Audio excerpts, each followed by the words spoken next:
Welcome to IWA Lite Episode 1. I am Tom Jefferson, not Martin Huck. Martin Huck's not here. I'm Tom Jefferson, and right beside me is Ben Franklin. Indeed, and we've got a debut tonight. It's Waluigi up against the total package, Lex Luger. Lex Luger, known as one of the most boring wrestlers on the planet, does have a lot of experience, Franklin. He does have a lot of experience. Maybe a man that we classify under Moves of Doom category, but those Moves of Doom do put people away. Yeah, it puts me to sleep. Anyway, Luger making his way down to the ring, going up against... This is the oddest match I've ever seen, and I've been here one time. You're telling me a purple plumber is going up against Lex Luger, a guy who should be a mid-carder from the 90s, but was pushed to the main event.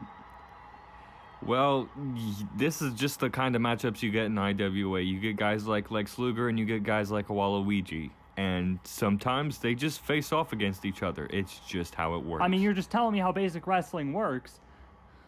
And it's just how it works. This is how professional wrestling works. And both of the superstars are full of themselves here. What's he got in his hand, bro? That's a selfie stick. A selfie stick. With that chin, why does he need a selfie stick? I cannot answer that for you. You can't answer it? You're a commentator. Do your job. Well, you're going to ask me, are you going to tell me to just be like, ask him, all right, does he take selfies with his chin? I don't think any human being is capable of doing that. Well, you never know. I mean, sometimes people are into chins. Because, you see, as a commentator, it's not my job to ask people if they can take photos with their chin. It's my job to tell the fans and the people watching about their abilities going into the match. That is my job. That's kind of lame. You know what? You're kind of lame. I'm lame. I'm here just voicing my opinion. Instead of voicing your opinion, you should be calling the match. Oh, God, yeah. And that snap has just made thousands of Waluigi fangirls absolutely burst. And fanboys as well. He's not even taking it seriously. He's not taking Lex Luger seriously at all. I wouldn't either, but... Waluigi dropped that stick. Hopefully he doesn't go up his ass tonight from Lex Luger. As we get set. Yeah, well, hopefully he doesn't have that metal elbow put up his... chin, as we were talking about earlier. Yeah, and Lex Luger, he's going immediately the ground and the pound, and oh my God. And now he's got a headlock applied. When he doesn't have his moves of doom, he has the headlocks. Yeah, punching away, grinding away. You see, what you don't understand about this is that this wears down the opponent. I mean, of course it does. He's taking forever to get out of it. You're telling me, Waluigi, this is the guy that's fighting Spider-Man, that is going to fight Spider-Man, maybe, I don't know, this clown, Waluigi. You can't even defend Waluigi being here, Franklin. Well, no, you see, Lex Luger, obviously looking at him, he has large muscle capacity, and he's just using his biceps to wear him down. Locking his chin, locking his throat, but Waluigi was able to get up and out of it, now he's fighting back. But now Lex Luger has him in a headlock. Here we Snapmare, go. and now another chin lock. See, he has it underneath the chin, and he's wearing him down and grinding him. Just absolutely just grinding his bicep underneath the chin. I'm getting worn down just watching all these rest holds. Well, I guess the same effect is being done to Waluigi. That is what it is supposed to do. That is the goal for Lex Luger. Luger is dominating. This guy is even signed to IWA and he's dominating. Waluigi needs to get something. He needs to get something quick or else he'll just sink. And here we go. Camel clutch applied. And this guy's pretty tall, but that still looks like it hurts. Oh, a trip. He tripped up Lex Luger. Show me what you got, dude. Let's go. Oh, Lex Luger with the counter. He got a kick to the gut right there. And now Lex Luger, still in control, he's displayed some dominance, some power. thwarting everything that Waluigi has tried to throw at him. He has done that, and now he's shoving his big nose into the corner. Just bashing his head into the turnbuckle. Yeah, that has gotta hurt. I mean, of course it does. You got a nose that big, everything hurts when it comes to close contact. Yeah, those turnbuckle pads, I will tell you, they are not soft. What's hurting more is that Waluigi's, oh, never mind, an elbow finally gets something in, and a clothesline takes him down. Waluigi is now feeling it. He is red hot. He is on fire. He's probably pissed off that Lex Luger has been dominating for this long. A clothesline. Probably. This guy's on a quest to prove himself. You know, I think he's a clown, but I gotta respect it. Oh, a tilt-a-whirl backbreaker. Okay, all right, showing off that strength. And now showing off to the crowd. This is where everything changes. Ooh. Second punch. He's boogieing on it. Oh my god. And a third punch to the face. And now Waluigi is going to the top rope.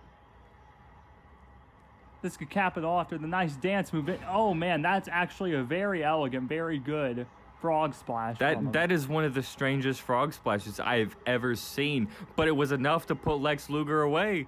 To his credit, he looked great doing it. Waluigi picks up the win over Lex Luger, and hopefully I never have to see Lex Luger on IWA television again.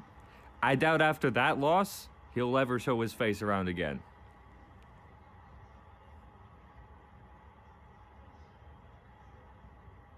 Now that Lex Luger is out, Lex Luger, it's your time, Spider-Man. You will pay for besmirching Waluigi.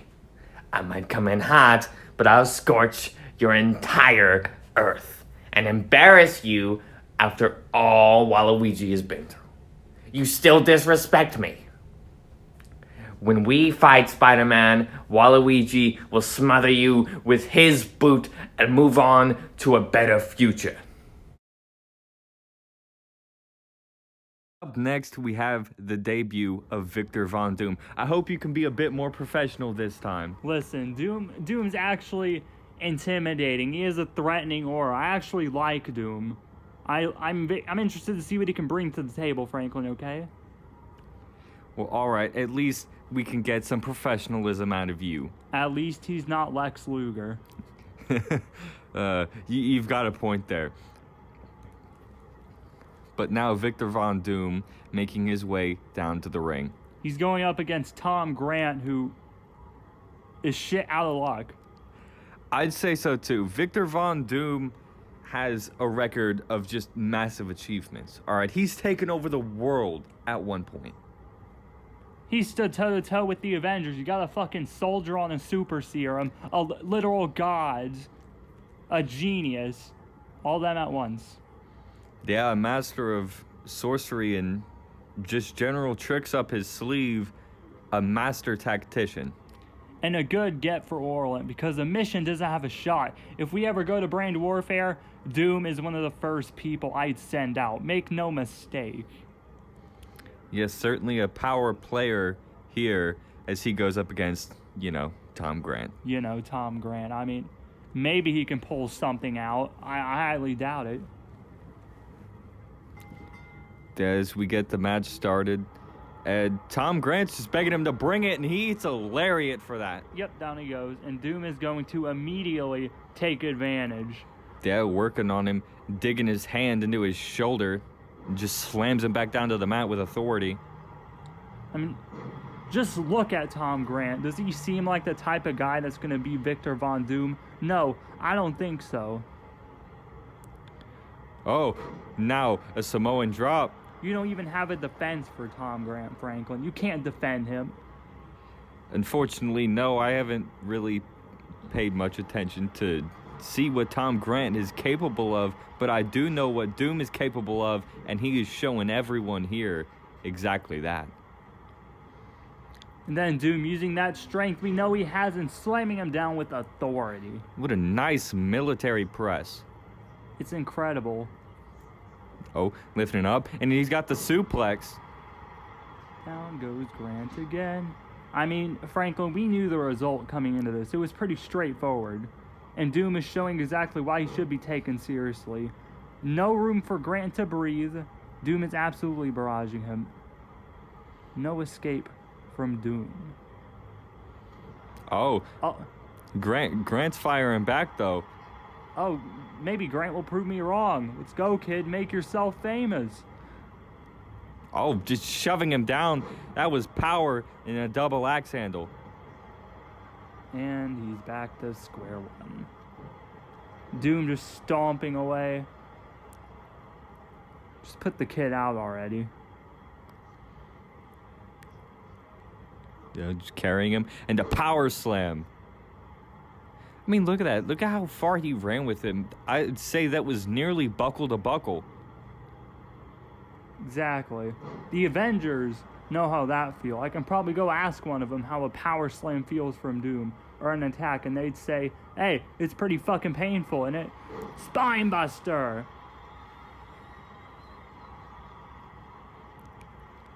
There is no hope for Tom Grant now. There is only Doom. Yeah, Doom may be looking to put the finishing touches. And as I say it, Rings of Saturn. Innovative submission from Dr. Doom. Very painful looking. And Tom Grant, I think he's about to fade out here. Yeah, Tom Grant tapping. And Doom gets the win. What a dominating debut. I mean, minus the elbow to the leg and the 2 punches from Tom Grant, Doom was on top of it. I mean, look at that. That spine buster with authority. Maybe some whiplash to the back of the neck from that rope. Tom Grant once again gets the short end of the stick. Yeah, but just look at this. Cranking on the neck. And the arms are locked. He's unable to do anything about this. Anything at all. Anything at all. And now Doom sets his sights to his first foes, the Guardians of the Galaxy. You've done it, Victor Von Dickhead. Congratulations on an amazing debut against Tom Grant. You called us out for our loss, and you didn't even debut yet, and that was what you had to show for yourself first thing? That's pathetic. If you were so confident in taking us down, I must not buy the confidence. It must not be very high. You think you can just walk in here and destroy the Guardians of the Galaxy? You don't know anything, do you? Doom isn't coming for us. We're coming for it. I don't care whether it's today, next month, even next year. Hell, we will shut that metal mouth and send you back to Latveria. Oh, and since you're fighting Drax in episode 3, the Destroyer is going to show you how naive you actually are. Ladies and gentlemen, I'm here today with my guest, Spider-Man.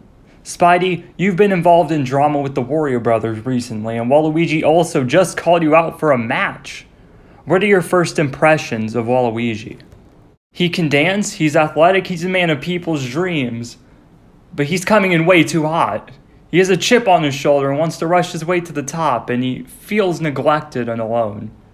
I've had times in my life where I know how that feels, and I feel some pity for him. But I'm going to get down to business and sling him that L. I heard Wario talking about money, and since Waluigi is adamant and looking to use me as a booster seat, gross, I'll do my job and boost him into a click preview spot. Unforgiven, Waluigi. You either flush me out or get flushed down. That's all I have to say, Ron. Thanks for your time, Spidey, as we'll send it back to our commentary team. And now we are back as we've got Crash Bandicoot versus Ratchet. I'm sorry, is that thing supposed to be a Bandicoot? And is the other thing supposed to be a Ratchet? Are you unaware of game history? Well, I mean, in the newspaper it said that there was a free job and I took it.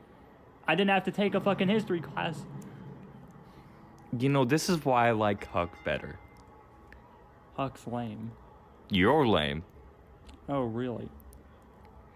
Because Huck, he would sit here with me and talk about the history of these characters, but instead, you can't even figure out what their species are. Well, explain to me the history then while we have time. Crash Bandicoot has taken on lots of foes, including just lots of powerhouses in his time, including just this giant fucking koala. All right? Yeah. Because, obviously I'm not going to remember all of the names. But I do remember one of them named Ripperoo. And he was an athletic and a big man at the exact same time. Devastating combination.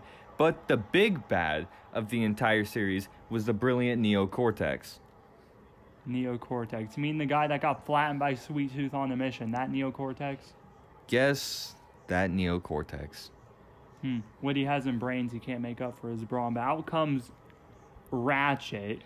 And before you say anything about his species, they're called Alombax. Alombax. Okay, but Ratchet is also brilliant, but not in terms of chemical engineering, more so. It's in more of mechanics and engineering. And he and his buddy Clank have saved their world and a few others plenty of times. Plenty of times, huh? Yep. Okay. Wait, hold on, Franklin. Let me just fact check you here. Didn't Crash Bandicoot compete against Thor? I believe so. Yeah, you believe so. You were there. I was there. There, Franklin. You get hung over? It's not hungover, it's more of that the times in between the shows are so long, sometimes you forget competitors' histories with each other. Well, Bandicoot showed Ratchet a bit of history, knocking him on his ass with that power slam. Now this fox is just showing off. This fox and this bunny about to collide here. Oh my god. Hopefully I'll be able to see some of these athletics that you're talking about here. You hype them up as big-ass heroes. Let's see. See what they can do. Putting the species and heroics aside, Ratchet was just thrown onto the apron. Oh. All right. Corkscrew splash. Okay.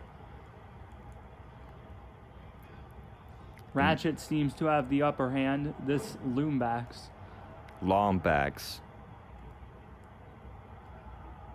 Go, and now he's about to take to the air. Crash right onto the Bandicoot. Oh! Power slam. Going for the cover here. He just took the wind straight out of his sails. Yeah, high risk, high reward, and he ate that risk right there. Very creative metaphor.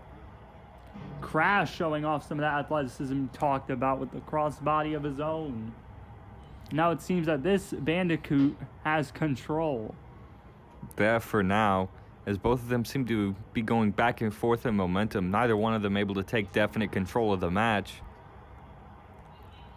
The Lufa took advantage there in the test of strength as he now has the control and... Oh, never mind.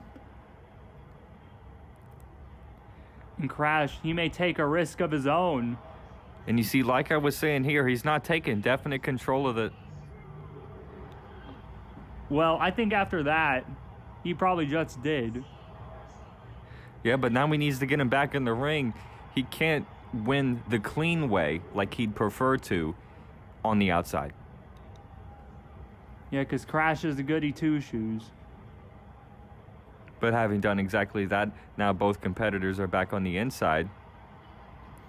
Oh, a knee to the arm.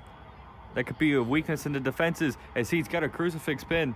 All right, very clever. There's that brain you were talking about. A nice arm drag. Oh, right onto the head. That super kick. He wrenched the same arm that he started working on before to work the super kick. It's just more of the brilliance I was talking about earlier. Well, you said Crash was all brawn. He better use his brain if he wants to win this match. I'm not even sure Crash has a brain. Can the guy even talk?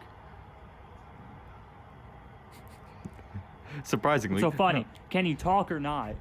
No, he cannot. Only thing I've ever heard Crash say was, whoa. Whoa, yeah, that's what he's about to go, and Ratchet sends his ass to the outside. There's both men up on the top. Wait, oh shit, he's about to commit double homicide. Oh! Outside superplex. And that mat is not soft. It is not pillows, I tell you. Very clearly not. He's holding his back. You see right underneath those mats is bare concrete. And Crash somehow manages to survive. Maybe it's just instinct alone. Instinct alone. I think that was some resilience, Franklin. Oh, climbing up to the top once again. Maybe he'll get a reward this time. No. Crash. All right, so one thing I've noticed is that Fox, he's been very good at evading maneuvers. And wait a minute, he sends it face first onto the mat. Good God. We got a 1, a 2, and no. It's teetering like one of those scales you'd see in a science class, Ben. Yes, it is definitely teetering in momentum. There's now Crash looking to take a risk, but Ratchet hops at the outside, but that is ineffective. It's an elbow drop lands to the outside. All right, there's the Bandicoot. Tossing him back in the ring. And now Crash, maybe, just maybe, he's going to be able to capitalize on this. A whip to the corner. Looking to work away. From what I'm seeing, neither of them can be kept down for long. But now he's looking, all right, there's our cameraman jerking off. Oh, he's got him up at the top rope. Oh dear. Oh, no. Fighting back and shoving him off. Ratchet ain't about to let that one slide. Instead slides him across the ring. Then electing to get off the middle rope. Oh no, not the hand. Oh dear. Oh, he flips him over. Oh my God. Just constantly working away at that arm. That same arm. That could come back to cost Crash here. Oh, but Crash bopping him with the other one. Bopping him. Oh man, right on his neck. Some suplex drop-off variation. Yeah, not able to get a full suplex, not able to hold his weight. If you realize, if you look at his arm, it was the same arm that has been worked, but it was enough to put him away. Just enough. Crash Bandicoot pulls out the win over Ratchet right here tonight. I gotta say, it's very unbandicoot that the brain fails against LeBron. Well, I mean, I'd say ask Crash how that's worked out against Neocortex, but he can't exactly tell you the answer. Yeah. Put him in some classes, man. Put him in some English classes. You need English classes, Franklin. You need that. Anyway, I'm Thomas Jefferson. This has Ben Franklin. Bye-bye. We'll see you in IWA Lite episode 2.